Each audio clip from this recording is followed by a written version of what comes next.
This game recap is brought to you by Manscaped's Foot Duster Foot Deodorant. Say goodbye to stinky foot funk with this essential deodorant spray. Head over to manscaped.com and use the promo code SACCITY for 20% off and free worldwide shipping. The Foot Duster Foot Deodorant by Manscaped. The best protection any place below the waist. The next game on our list, it's the Jacksonville Jaguars defeating the Indianapolis Colts 24-0. The streak is alive. 8-game win streak at home against the Indianapolis Colts for the Jacksonville Jaguars. The Jags had 9 takeaways all last season. They already have 6 takeaways through just these 2 games against the Commanders and now the Colts. This was the first time the Jaguars have had a shutout in a very, very long time. Aaron, I'm partial here. What were your thoughts of this game?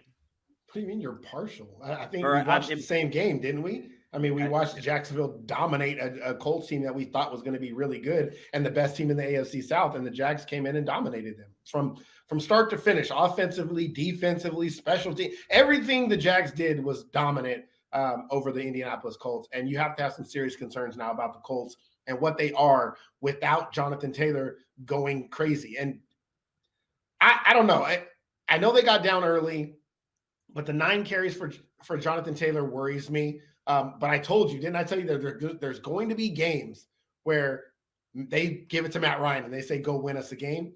And I thought this is what they did here, and I thought it was a mistake. I thought when they got down early, they panicked and they went to, oh no, let's just give it to Matt Ryan, and they kept throwing, and then it's 3 and out. It's an interception, and it just compounded instead of saying, wait, what is our team built on? It's built on the running game, so let's run the football and do it that way. So I was a little bit concerned with that. Frank Wright is now I'm worried. I'm worried that he might be I don't say it's a scheme but he might be his time might be running its course with the Colts. It's Phillip Rivers, it's Carson Wentz, it's Matt Ryan. It's like they're searching for answers, but all of it results in the same thing: bad quarterback play. And if Jonathan Taylor is not carrying your team, then you're not doing anything. For the most part, the defense had its chinks and cracks and all that stuff, but still, like, they were never able to put anything together offensively to allow their defense a chance to even breathe.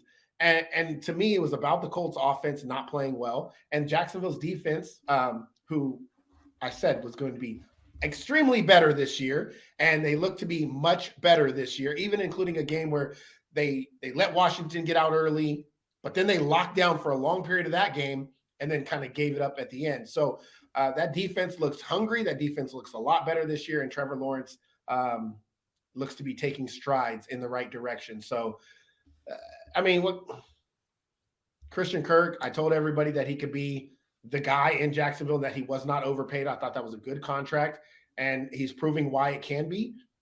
And they're good. Like, Jacksonville is a team that is in the right direction. It is good to see them going in that direction, and Doug Peterson should be given a lot of credit for that. Yeah, my player of the game is actually Trevor Lawrence, not Nelson Aguilar. Son of a bitch. There it is. My player of the game, though, is Trevor Lawrence here. You brought up the fact that Christian Kirk obviously still doing what he did, continuing his great production in Jacksonville. But Trevor Lawrence stood out to me, not just because of like the win and his like yards and his touchdowns, but his efficiency here. 83% of his completing 83% of his passes against the Indianapolis Colts. And it wasn't just dinking and dunking. It wasn't just checkdowns. It was actually airing it out a little bit. He had a career high in completion percentage. He was effective in this game. He wasn't forcing throws. He was making smart decisions. It helps when you're getting into a rhythm, when your defense is making those stops and the offense is on the field more than your defense. It helps to get into that rhythm.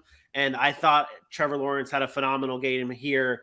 And it's what you want to see from your quarterback. He wasn't losing you this game. He was capitalizing on the turnovers that the defense was giving him. And he finished with a good stat line: 2 touchdowns, no interceptions, 235 yards. So Trevor Lawrence, player of the game. The Jaguars defeat the Colts 24-0.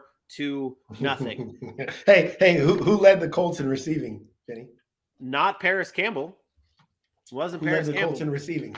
It wasn't Paris Campbell, and that's all I care about. Hey. Who did I say was going to lead the team in receiving? Didn't you say it was gonna be that Ashton Doolin guy?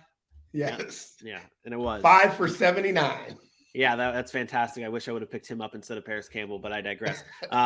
It's okay. Honestly, I still have a chance in our DFS league with Paris Campbell goosing me, and I still have a chance to beat you with Paris Campbell goosing me in our Sack City league. So I'm okay with this. I'm not completely destroyed.